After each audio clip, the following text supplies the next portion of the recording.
in the hush of the pines. When the wind barely rustles the needles and the full moon hangs heavy in the sky. It comes. Always the same fence post, always the same owl. Never early, never late, and for 10 long years. No one knew why. They say it started. The same summer, old Mrs. Penley moved back to the village to take care of her ailing brother. She was the first to notice an owl, pale as smoke, silently perched on the wooden post outside the Weatherby farmhouse, right where the fence splits into the orchard. At first, folks assumed it was just what owls do, hunt at night, sit and watch. But she kept seeing it full moon after full moon. Even in the dead of winter, when the trees went bare and the wind cut like glass, it was always there. Same owl, same spot, silent as the grave. The farmer who lived there never said a word about it, and people stopped asking. Until one day, a boy dared to walk the edge of the field during a moonlit stroll, half drunk on cider and local ghost stories, and found the owl still as stone, staring into the upstairs window of the old farmhouse. That boy never went near that fence again. Over time, the owl became one of those quiet village legends. Whispers between porch swings.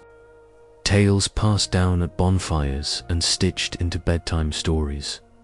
Some called it a spirit, others a superstition, but only a few knew the truth, and even fewer still remembered how it all began, not with the owl, but with the girl it waited for, before the stories, before the silence, before the moonlit visits carved into calendars and hearts alike.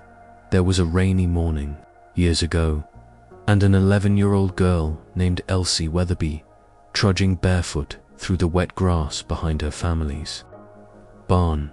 She wasn't supposed to be out, not while the clouds cracked and the wind pressed the old windows until they wept. But she was restless, always had been.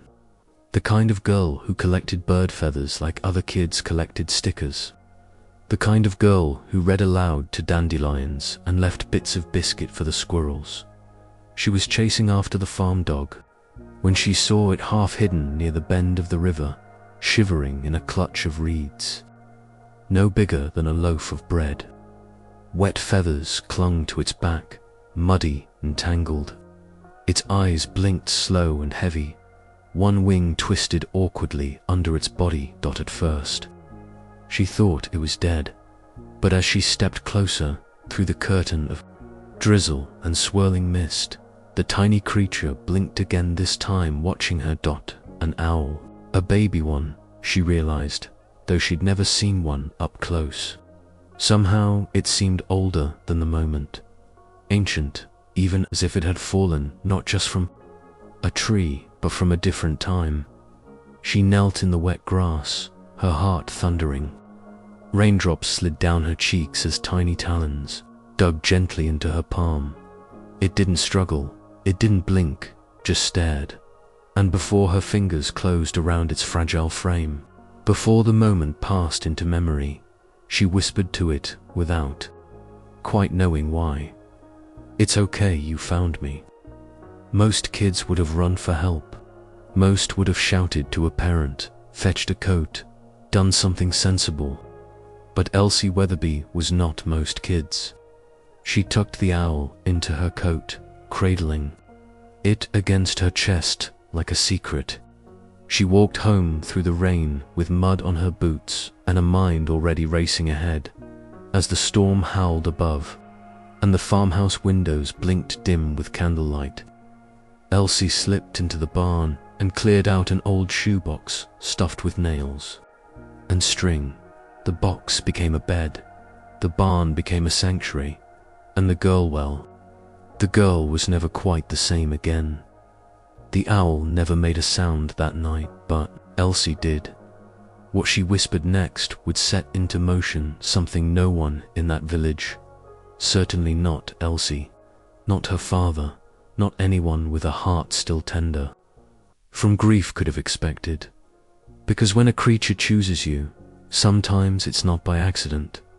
Sometimes it remembers. Elsie named him that first night, Oren. She wasn't sure where the name came from, it just fit. Like it had always been waiting behind her teeth, waiting for a creature like this.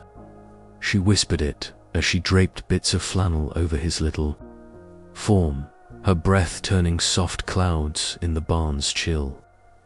He blinked at her just once, as if accepting it, as if he already knew. For the next 3 days, Elsie barely left the barn.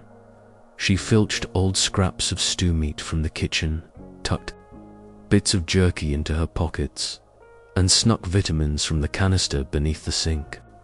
Using pages torn from her favorite bird book, she built a tiny perch inside the shoebox and twisted a bit of twine for him to play with. Every hour or so, she'd sit beside him, telling pointless stories about school and clouds and which tree in the orchard was hers. Sometimes, in the deepest parts of the night, she'd tiptoe out of bed past her sleeping father, past the creaky staircase and the ticking clock, just to see if he was still breathing. He always was, curled like a feathered poem beneath the barn lantern's flicker. She hadn't told her father. Not yet. He wasn't unkind, not really, just distant. Some people grieve so loudly the whole town hears. Others go quiet. He was the second kind. Since her mother died, the farmhouse had felt quieter than snowfall. No music on the radio, no humming while chopping firewood. He rarely spoke unless it was about work or weather, and even then, only if he had to. Elsie worried he wouldn't understand, so she kept Oren a secret. But secrets have a gravity to them. They pull at everything. It was the 4th day when he found out. She'd been laughing, actually laughing, for the first time in months. Oren had managed to right himself, puffing his chest and hopping clumsily toward her outstretched finger. A spoiled grape in her palm was his prize. He pecked, missed, toppled forward, and landed squarely in her lap like a sack of flour. She was still giggling when the barn door creaked open, and there stood her father, arms crossed, eyebrows raised. He didn't say a word right away, just stared. Not at her but at the owl, nestled now between her ankles, blinking up like he owned the place. "I was gonna tell you," Elsie said, voice small, still no answer. "I found him by the river." He was hurt. A long silence. Then her father took a single step forward, knelt beside the shoebox, and studied the bird. His hands, calloused and dirt-lined, hovered above the fragile creature, but never touched.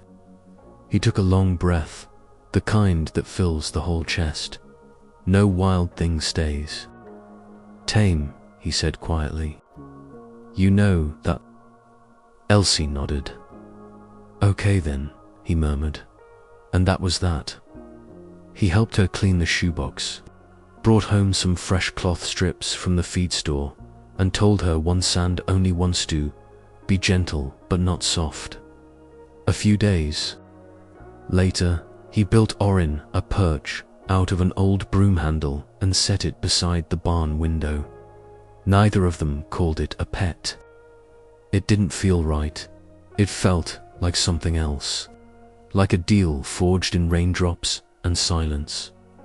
Weeks passed, feathers dried, bones healed. Oren began to twitch his wings, little jolts of movement that sent a thrill through Elsie's chest each time. He hopped from box to perch, tottered across the rafters, and tilted his head whenever Elsie read aloud from her books. Her favorites were the ones about ancient forests and creatures that spoke in riddles. She read them like spells, slowly and with wonder, as if the right phrase might unlock something secret between them. Sometimes she swore Oren understood. He'd blink in time with her. Sentences, lower his wings when she whispered the sad parts. Once, she finished a story and closed the book softly, but Orin didn't move. He just kept staring, eyes full of something that didn't feel like instinct, something that felt like knowing. By December, the first frost arrived. Mornings were sharp with cold, and the pines wore blankets of frost.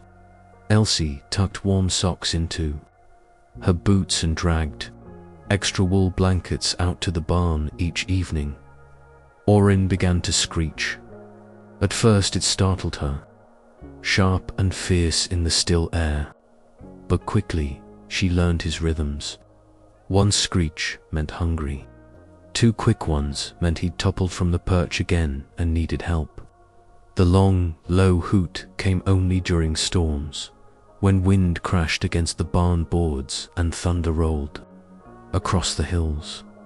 On those nights, Elsie sometimes slept out there too, mouth pressed into hay, Orin's talons wrapped around her wrist. Winter deepened. Her father, who'd once scoffed at bedtime stories, began slipping folded notes beneath the barn door before going to work. They weren't much, observations about owl pellets, scribbled jokes, the dates the moon would be full. Elsie saved every one like treasure, and Orin watched, always watched. She noticed that about him. He didn't flutter like other birds. He calculated, observed. Those silver eyes followed her with a kind of reverence, as if committing her shape to memory. "I think you're older than me," she whispered once, mid-January, as snow danced through cracks in the rafters. Orin sat, motionless. "Maybe you're older than the trees." He blinked once, then, without warning, stretched his wings as wide as they'd reach within the barn, and for a moment, just a moment, he looked ready to fly. The morning he flew, the world seemed brighter even before the sun hit the frost. Elsie had come out early with a boiled egg in her pocket and a story about a fox she'd read in the library. Orin was already waiting, not curled up in the crate, but upright on the narrow perch, feathers bristling with anticipation. One claw tapped rhythmically against the wood. She froze in the doorway. "Okay," she whispered, holding her breath. "Okay." Orin tilted his head at the open barn doors. The wind tugged at the hanging cords and rustled old hay strewn across the floor. For a long moment, neither of them moved. Then, with a sudden burst, on leapt. His wings sputtered twice, left a cloud of dust in the barn air, and for one extraordinary second, he suspended in place like a hinge unstuck in time. Then gravity took him, but instead of crashing, he glided just a few feet before landing in an unsteady tumble atop a bale of hay. Elsie screamed and clapped, spinning once in place. "You did it. You actually did it." Orin peered at her, feathers askew and chest rising fast. She rushed to his side, hands hovering, unsure whether to laugh or cradle or just stare. He looked proud, not like a baby bird anymore. Something had shifted. Later that week, he made it to the edge of the barn's window. Just once, with a running start and wings that slapped the air with effort. He soared out onto the roof and stayed there as if tasting the world from a new angle. Elsie sat below, craning her neck and shielding her eyes. "Don't forget me," she called. Orin didn't hoot. He didn't turn, but that night, he returned to the crate all the same. It became a pattern. By day, Orin explored the roof or low branches near the barn. By night, he nestled into the hay beside the perch, wings folded and calm. Elsewhere, the world rolled on school chores, the slow thaw of March. But none of that mattered like this did. Every day brought him higher. Further, he mapped the tree line, surveyed the fence post, perched on the mailbox once, shocking the postman into dropping an entire stack of catalogues. Elsie was delighted. Her father, who watched from the porch swing with one good eye and a chipped mug of tea, simply muttered, "Reckon he'll need a nest soon." They never called it letting go, but they both knew, each dusk, Orrin would reappear like a ghost-made feather and light. And each morning, Elsie would race out with fresh scraps, new stories, and whispered reassurances. "Still yours?" She'd ask it like a joke, but wait for the look all the same late in the spring. She carved tiny moons onto the crate's side, one for each day since Orrin first took flight. By summer, he could stretch across the orchard with a single glide. Some evenings, Elsie climbed the tallest tree behind the barn and tried to see him from above. Once, she swore he purposefully circled so close her braid lifted in the air. It was magic, simple and unprovable. Then came the night he didn't return. It was just before the solstice, and the sky had turned that peculiar amber before thunder. She waited on the porch long after her father's turned in, a wool blanket around her shoulders, eyebrows furrowed in thought, storms probably keeping him grounded. She told the barn door. But morning came, and no Orrin. She searched the orchard, the river bend, even flipped open the shoebox, hoping he might be hiding like the early days. Only emptiness the next night. She brought out his favorite trinket, the old bit of twine he'd always peck at before sleep, left it on the perch beside a raisin, a note taped to the crate's side.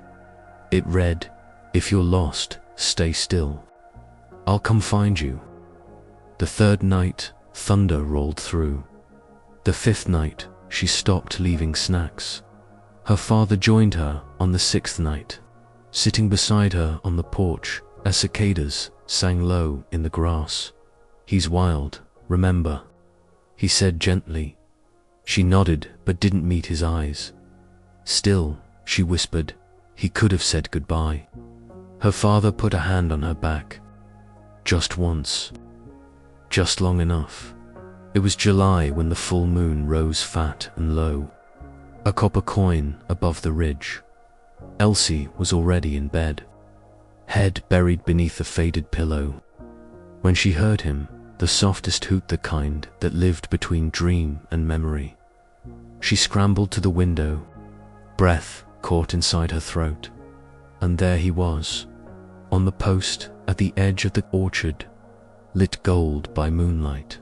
Still as stone, she tiptoed through the house on silent feet, past her father's room and out the front door. The grass kissed her ankles, wet with dew. The air shimmered. He didn't fly away as she approached, just stared. 10 paces apart, then 5, then so close they might have reached out. But Elsie didn't move. "Neither did Orrin," she whispered. "You're late." He blinked and then he rose, feathers opened like sails, wings slicing the moonlight in two. He circled the farmhouse once, a perfect ring of shadow and sky, before disappearing over the orchard trees. Elsie exhaled. Tears she hadn't known, she'd been holding slipped silent down her cheeks.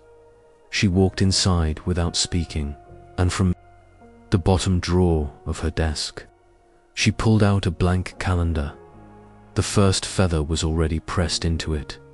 She drew a small moon on today's square, and beside it, in her neatest handwriting, he came back.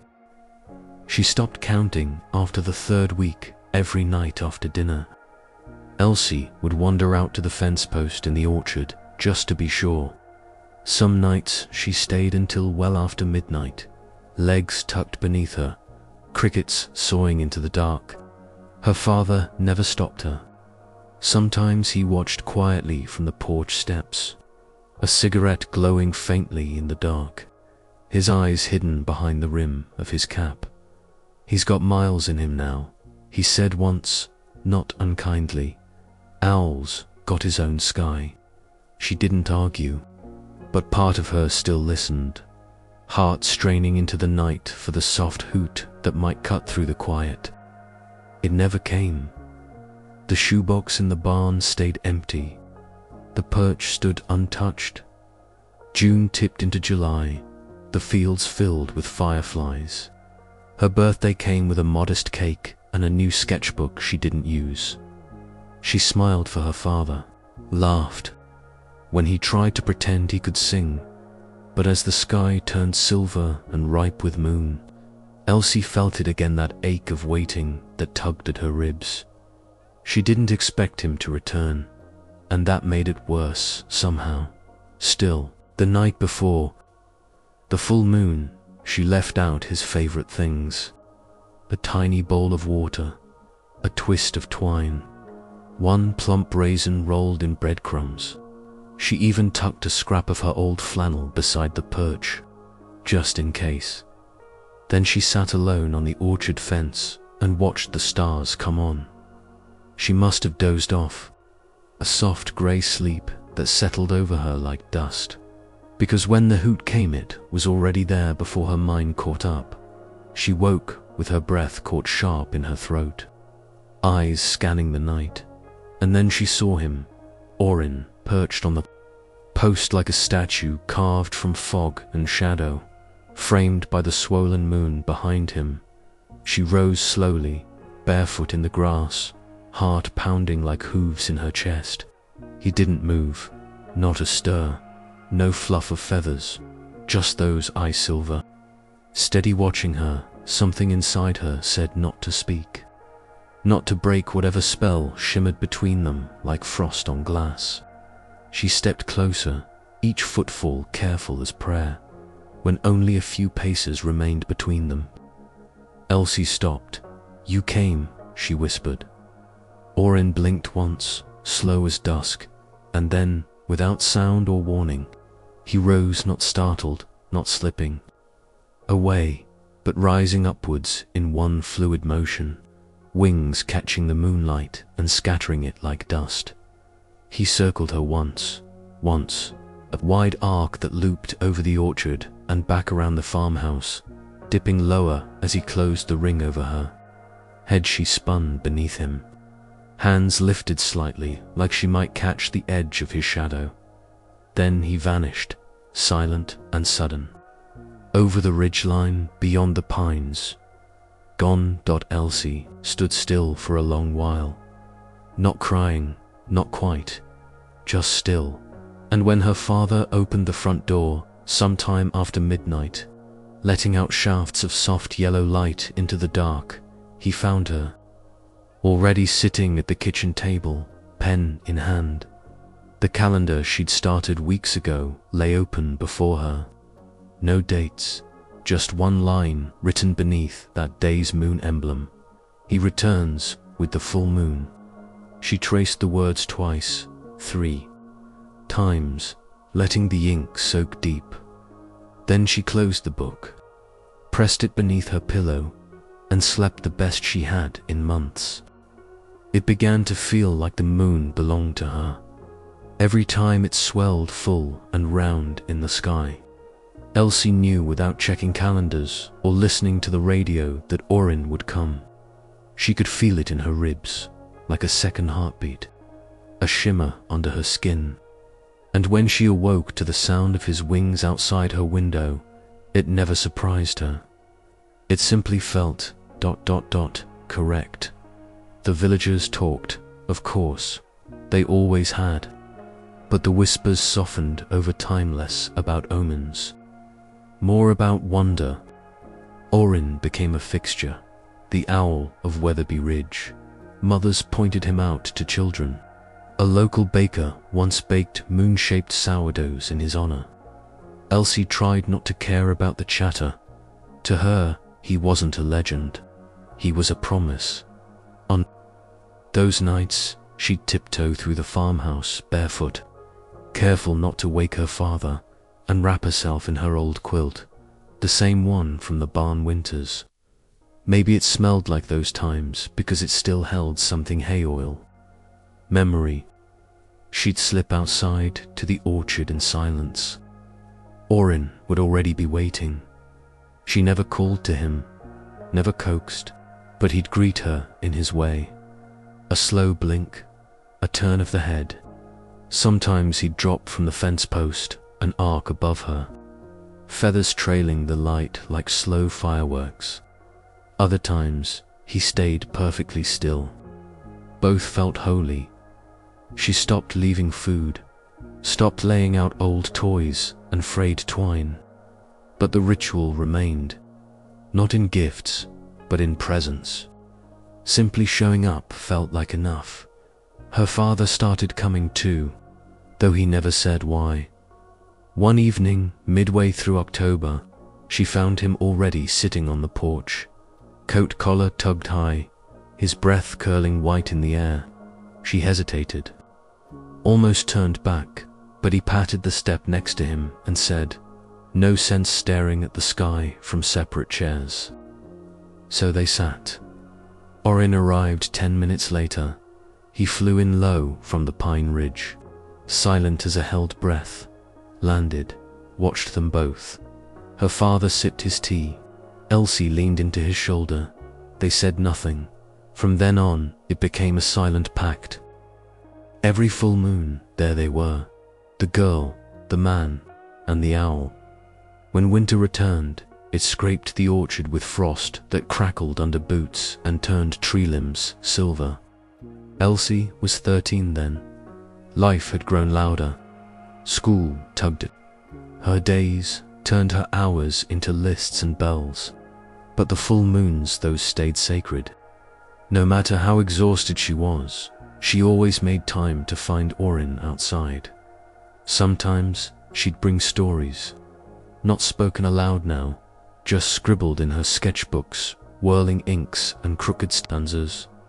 She often traced Orin's silhouette in the margins, the shape of him more familiar than her own reflection.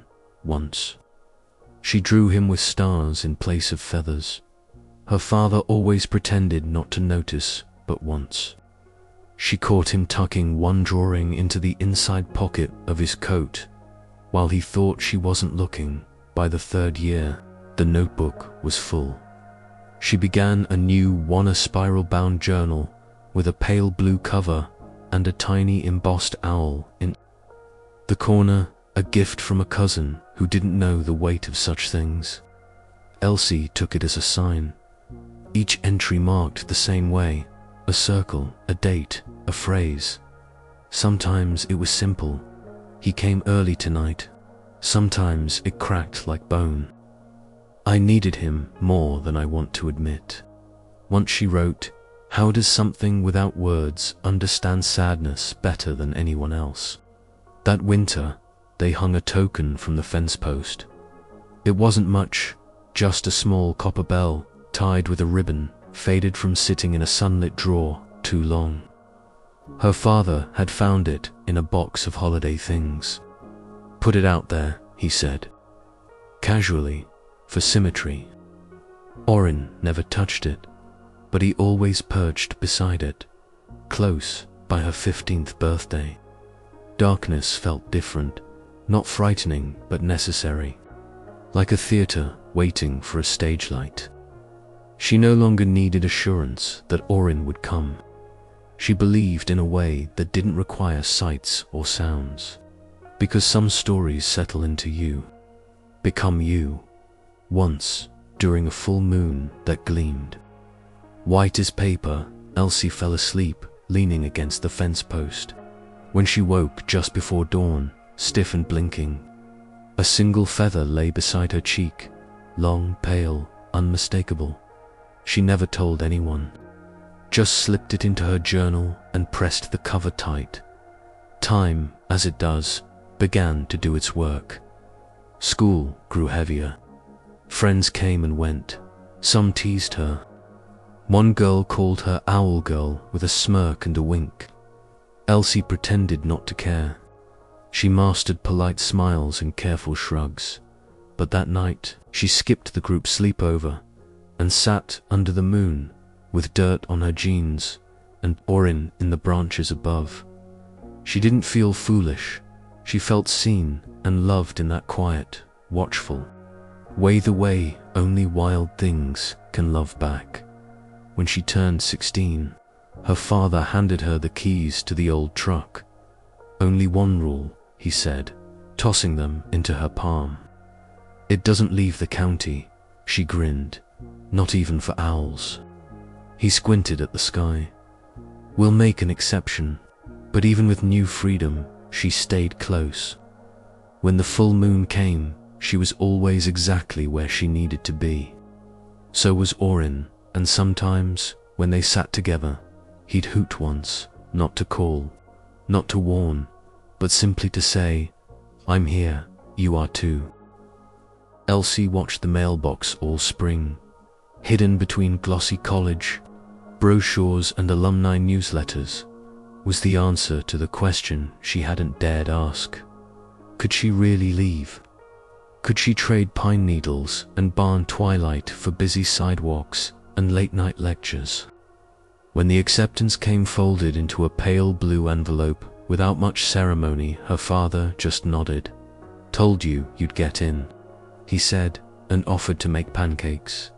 They both knew it meant more than that, but they also knew better than to name it out loud. Leaving meant distance from the fields, the barn, the old sycamore tree that still bore Orin's claw marks, and from the fence post that for more than half her life had marked something sacred, something she couldn't quite define. She told herself maybe he would stop coming, maybe with her gone, Orin would turn to the wild fully, find a nest deep in the woods and forget the scent of old flannel and hand-drawn moons. She wanted that for him, and she didn't. The final summer felt transient, like standing at the edge of a river, knowing you'd have to cross but unwilling to lift your foot. Boxes lined her bedroom walls, paperbacks stacked like patchwork mountains. She didn't sleep much. And when the last full moon before Movin shone down, fat and silver and heavy as memory, Elsie didn't wait for it to come to her. She walked out past the orchard, past the old tractor path, scraped raw by tires, out to the fence post. Alone, she carried nothing. No quilt, no offering. Just herself. She hadn't seen him yet, not this cycle. Not since exams. But she knew, the way you know when it's about to rain, or when someone loves you, even if they never say it. She reached the post and sat cross-legged in the grass. Fireflies lit and blinked around her like slow sparks. Her fingers slid into her jacket pocket, closed on something worn as feather, curled now with age. A breeze moved. The trees sighed, and then he came.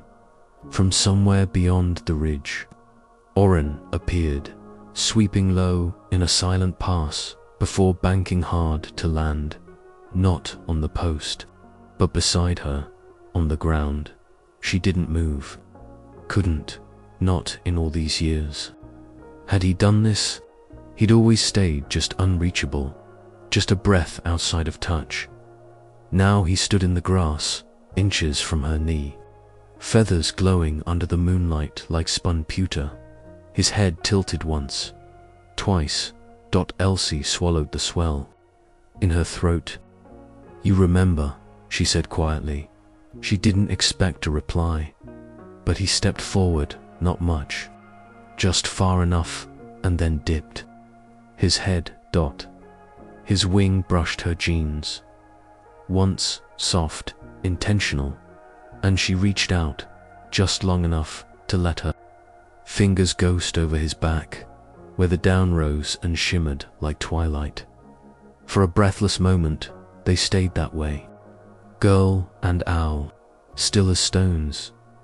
Then Orin turned, walked a few paces, and rose. A single burst of air carried him upward onto the top beam of the barn, where it had all begun. He stood there, against the moon, a silhouette Elsie had drawn thousands of times. She knew what this was. "I'll remember too," she whispered, and then, with a final hoot deep and soft and hollow, he lifted into the night. She didn't chase it with her eyes this time. Instead, she leaned back, hands in the grass, and watched the sky move back over her, one slow cloud at a time. Tomorrow she would leave, but tonight she stayed until the crickets quieted and the grass beneath her dried with dawn. The apartment never quite held the quiet right. Elsie had learned to live with that. The city hummed in ways the orchard never dared breaks, screeching like crows, chatter leaking up between floorboards, neon bleeding past her blackout curtains. It was another world altogether, one with no pines, no fence posts, no owl dot.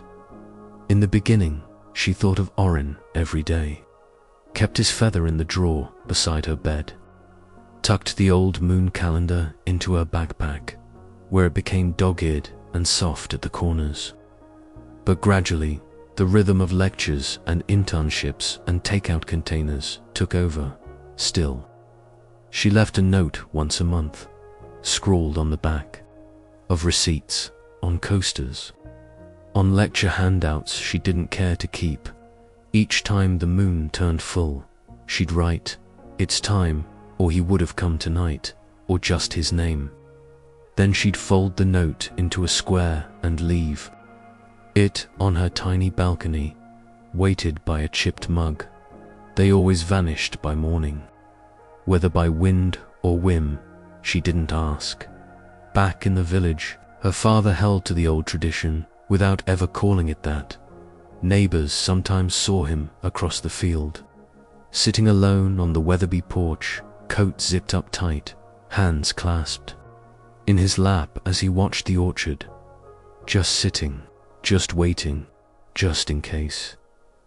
Word spread softly that the owl of Weatherby Ridge hadn't been seen in years. Some chalked it up to story.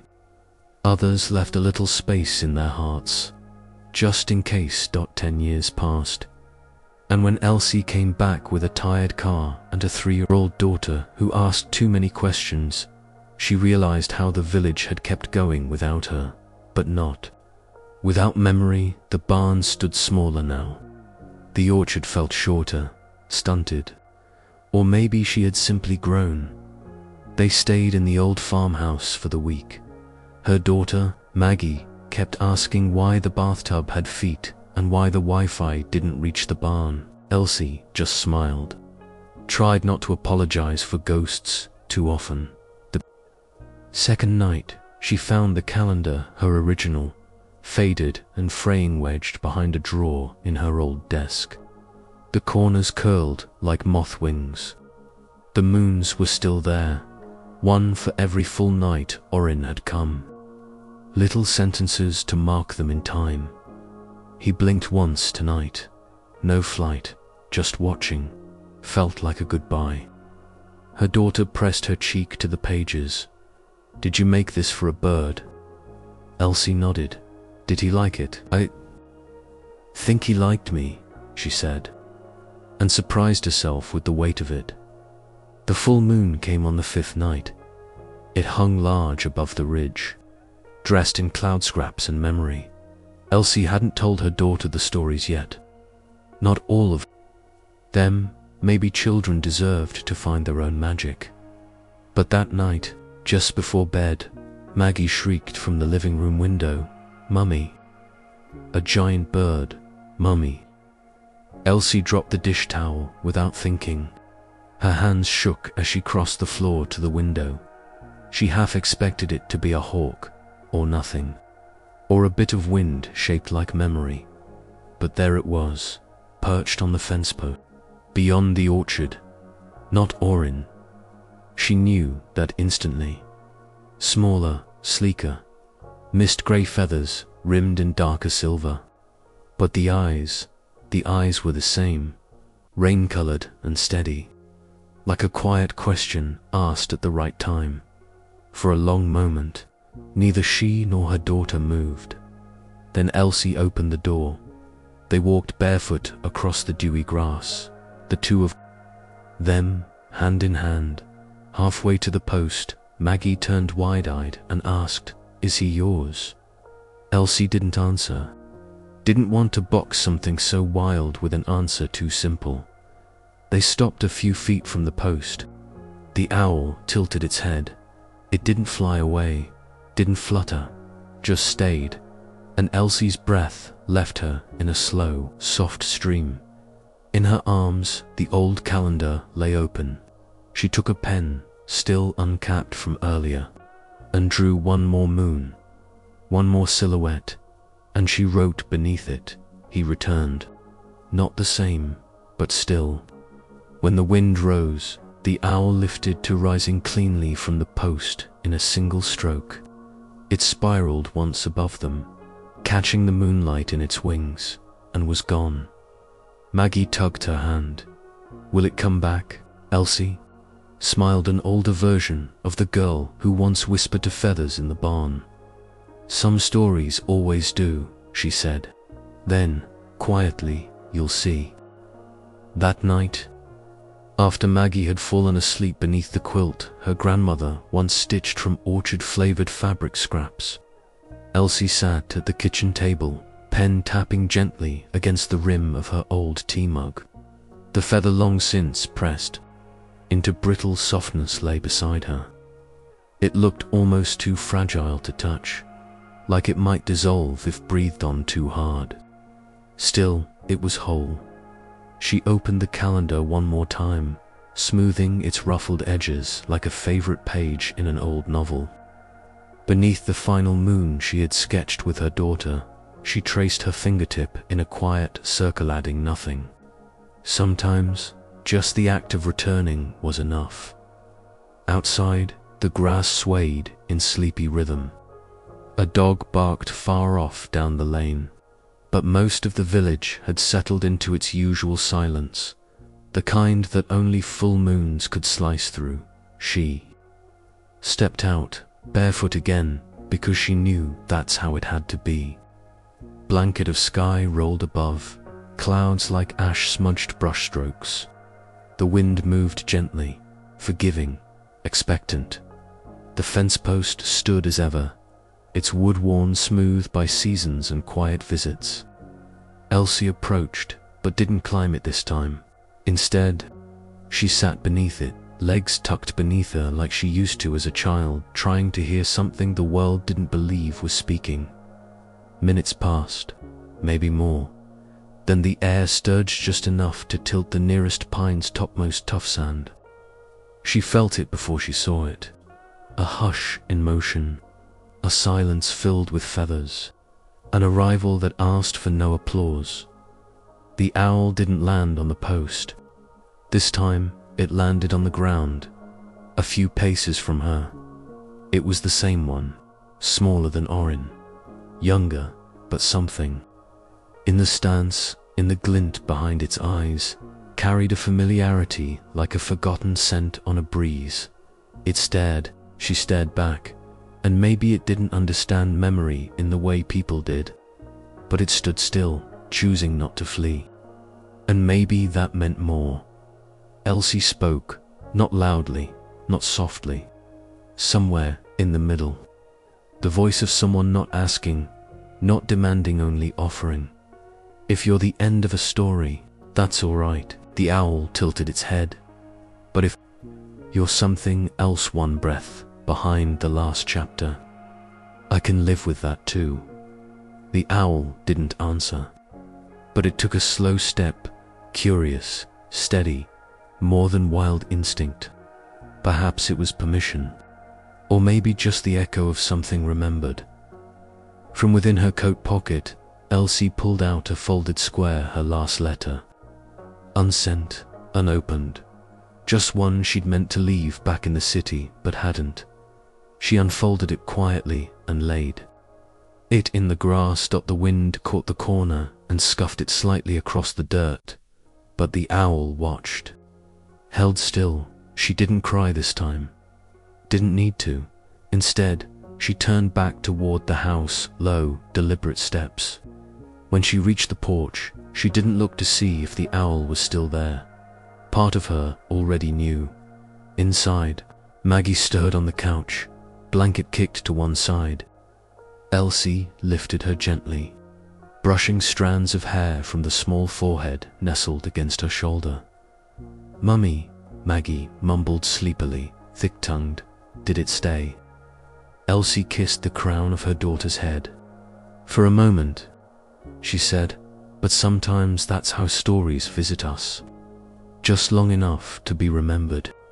She carried the child upstairs, the notes of old floorboards creaking beneath her steps, the house shifting its bones contentedly around her, nesting, remembering Dot up in her childhood room, beneath posters faded by time and windowsill etchings. Too old to read clearly, Elsie laid Maggie in the bed. She reached for the moon journal, now nearly full again, and added one small line in the space. Between entries, "Some wings come home" in echoes. Then, quietly, she turned off the light. In the orchard, the moon glowed steady, and somewhere between shadow and starlight, an owl lifted once more into the hush